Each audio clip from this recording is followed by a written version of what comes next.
This is a video about charting I thought I'd make, basically at the request of Jason Cooper, or at jcoopdrum, who is a very cool session drummer who does remote recording out of Memphis, Tennessee, which, if I recall, is the home of Charlie Virgo's Rendezvous, which has the best barbecue I've ever had in my life. So yeah, check out Jason Cooper at jcoopdrum and check out Charlie Virgo's Rendezvous if you like barbecue. But anyway, the video, as I said, it's about charting. Jason asked me if I could do like a quick little thing explaining like how I've put one of my charts together. So I'm going to do that. Nothing too in depth, just breaking down how I've done it, and I'll show you a few charts. So yeah, actually, this charting style I nicked from my friend Emily Dolan Davis, who is a very renowned UK session drummer, and she's also great. So if you don't know her, check her out at Emily Drums or emilydrums.com. Yeah, she has this method. It's like a kind of a grid of song sections laid out on a piece of paper, like so. So let me just grab one for you. So here's one for the Kaiser Chiefs classic, Take Me Out. Now that looks like it's backwards. Anyway, right, let me put it down on a flat surface and I'll show you what I've done. Okay. So, with this example, there's a shadow of a camera. That is totally unprofessional. Anyway.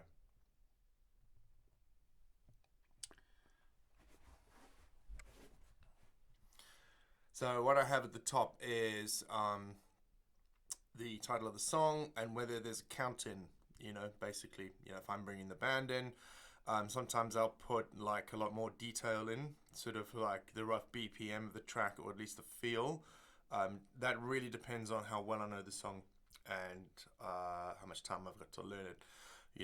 If it's a song that I know the feel of innately, but I've just got to learn the parts, then I probably won't do that. But I always put count in. Okay, sometimes I'll highlight it if I've got time to get my colored crayons out.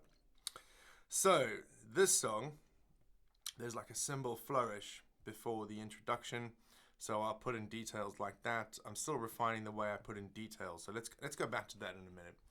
Okay, so as you can see, the page is broken up into like a loose type grid or little blocks. Okay.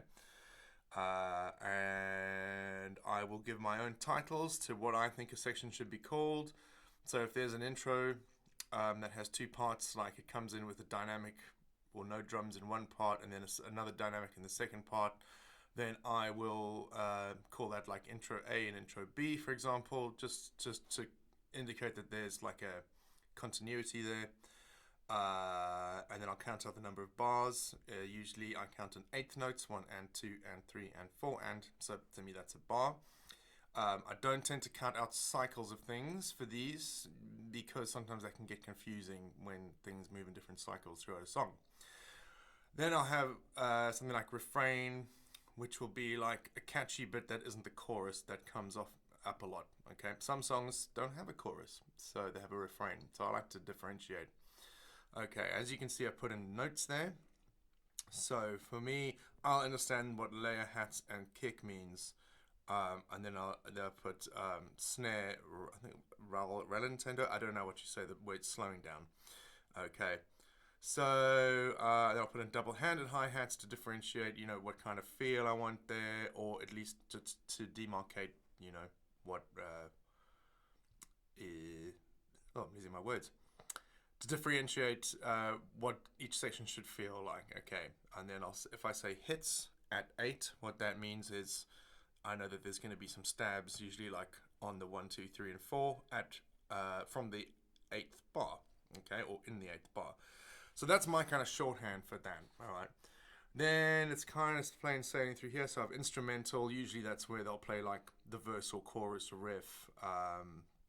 Without any vocals. That's what I classify as an instrumental in a pop or rock song. And I count out the bars, and as you can see, there's now a repeating theme that happens here.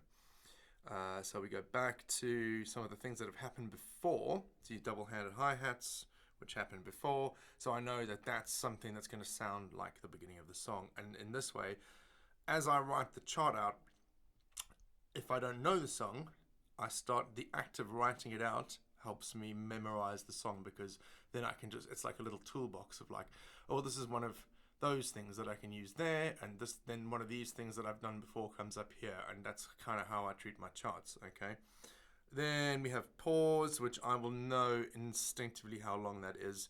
If it's a more complicated piece of music, or if it's on like a weird part of the bar, like a 3E or whatever like that, then I might put that in, pause 3E type thing. Okay, and then we go back to instrumental B. Okay, so that's where, again, you can see there's a different dynamic in the instrumental, and then that's just indicating to me to put more or less energy into that part.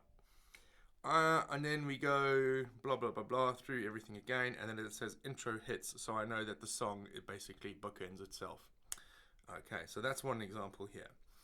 So another example, I think the one Jason actually asked me to do was this one. So this is an original song that I just did some remote tracking for. It's an artist called Lux Lyle. I don't know when it's coming out.